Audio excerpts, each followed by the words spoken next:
কি হয়েছিল যার জন্য পশ্চিমবঙ্গের কলকাতা, যা একসময় ভারতের রাজধানী ছিল, তা কেন আজ অন্য শহরগুলির থেকে পিছিয়ে? কেন পশ্চিমবঙ্গ থেকে টাটা, ফিলিপস, বিড়লা, হিন্দুস্তান মোটরসের মতো নামি দামি কোম্পানিগুলি তাদের প্রায় 55,000 কারখানা বন্ধ করে অন্য রাজ্যগুলিতে চলে গেল? ভারতের সবথেকে ধনী রাজ্য হওয়ার বদলে কেন আজ পশ্চিমবঙ্গের মানুষ এত কর্মহীনতায় ভুগছে? জানতে হলে ভিডিওটি শেষ পর্যন্ত দেখুন। বন্ধুরা, ভিডিওটি শুরু করার আগে আপনাদের কাছে অনুরোধ, আপনারা যদি বাংলা পোস্টম্যান চ্যানেলটি সাবস্ক্রাইব না করে থাকেন তাহলে এখনই চ্যানেলটি সাবস্ক্রাইব করুন, যাতে এই রকমই কিছু গুরুত্বপূর্ণ খবর আমরা আপনাদের কাছে পৌঁছে দিতে পারি।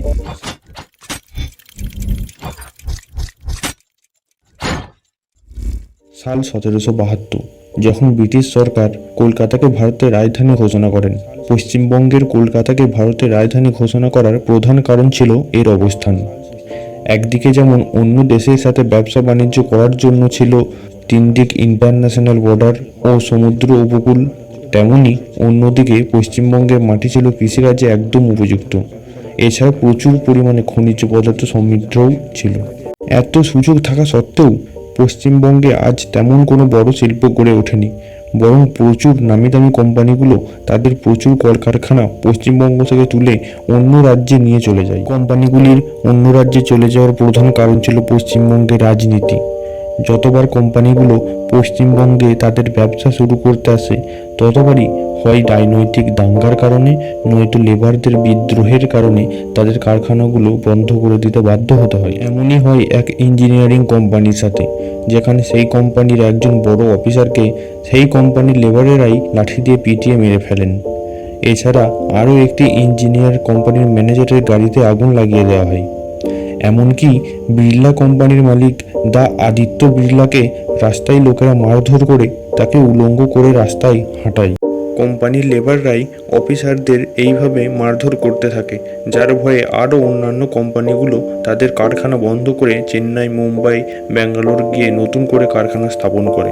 ব্যাঙ্গালোর, যাকে আজ ভারতের সিলিকন ভ্যালি বলে, যেখানে আজ প্রচুর পরিমাণে ইলেকট্রনিক্স যন্ত্রপাতি তৈরি হয়, কম্পিউটার সফটওয়্যার তৈরি হয়, যাকে এক কথায় আইটি হাব বলে।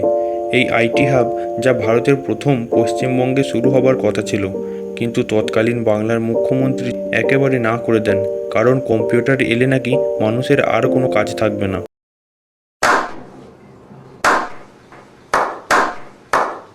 আজ এই কম্পিউটারই মানুষকে আজ এগিয়ে নিয়ে যাচ্ছে। পশ্চিমবঙ্গে আজ তেমনভাবে কোনো বড় শিল্প গড়ে উঠতে পারেনি, যার ফল ভোগ করতে হচ্ছে পশ্চিমবঙ্গেরই মানুষকে। আজ পশ্চিমবঙ্গ থেকেই মানুষ বাইরের রাজ্যে যাচ্ছে কাজের সন্ধানে।